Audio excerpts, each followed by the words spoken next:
इति गोप्या प्रगायन्त्य प्रलपत्यञ्ज चित्रिधा रुरुधो स्वस्वरद राजन कृष्ण दर्शन लालसा।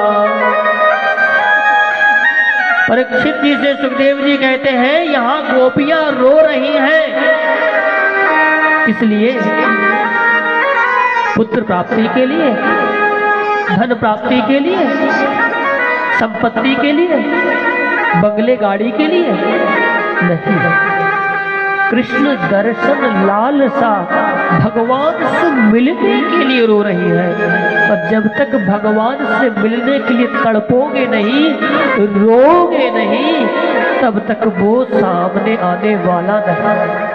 और जैसे ही गोपियां रोई, तड़पी, वैसे ही हुआ क्या कि तासावामिरविक्षोरी स्मयनाय मुखाम्बुज पीताम्बरधर श्रग्भि साक्षात् मन्मथा। पीताम्बर धारण करके गोविंद सामने प्रकट हो गए और गोपियों को अपने हृदय से लगा लिया, अपने हाथों से उन सभी के अश्रु को पोंछा और सभी को अपने हृदय से लगा लिया।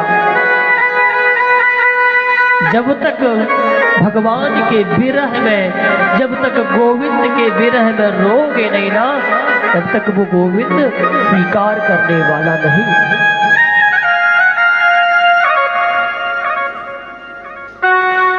क्योंकि बिना रोए ठाकुर जी को आज तक किसी ने पाया नहीं।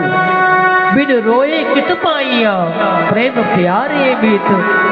जब तक आप रोगे नहीं, तब तक वो श्याम सुंदर आपको मिलेगा नहीं। और याद रखिए, हमारी आपकी भक्ति गोपियों से बहुत तुच्छ है, छोटी है।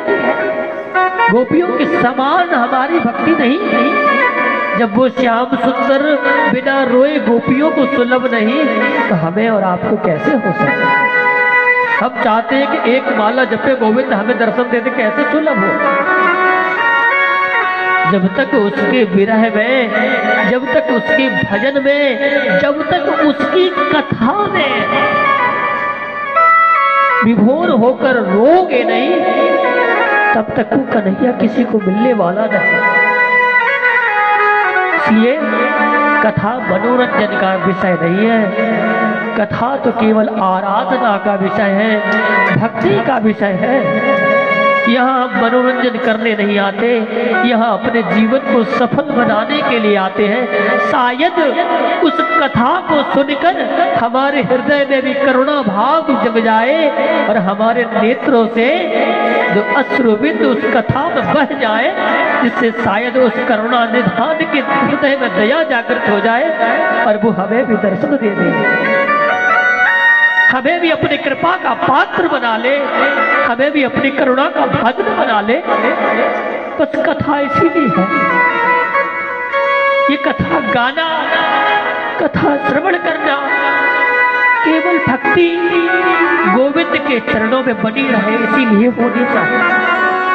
कोई मनोरंजन का साधन नहीं कि 7 दिन आनंद लिया और अपने अपने घर चले गए। कथा केवल गोविंद के विरह में रोने के लिए है, गोविंद के भजनों में रोने के लिए है। ये कथा केवल समय गुजारने के लिए नहीं, भगवान के भजनों में खोने के लिए है, भगवान की भक्ति में डूब जाने के लिए।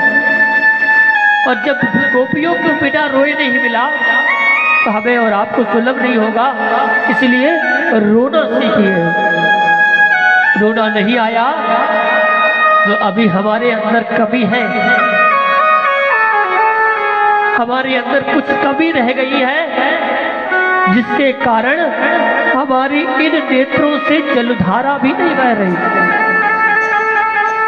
और वही संसार का अगर कोई दुख होता तो जलधारा बह जाती, कोई पुत्र यदि कष्ट देता तो जलधारा बह जाती, वही अपना कोई छोड़कर चला जाता तो नेत्रों से जलधारा निकल आती।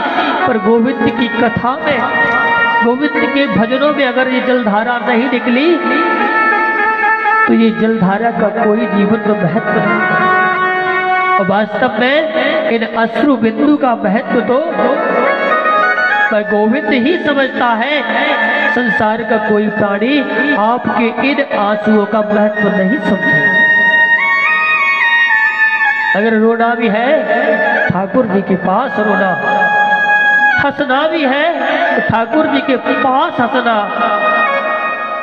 कोई प्रसन्नता भी है तो ठाकुर जी को सुनाना, कोई दुख भी है तो ठाकुर जी के सामने प्रकट करना, दुनिया से नहीं कहना। और याद रखना वो गोविंद आपके हृदय की पुकार को जरूर करो।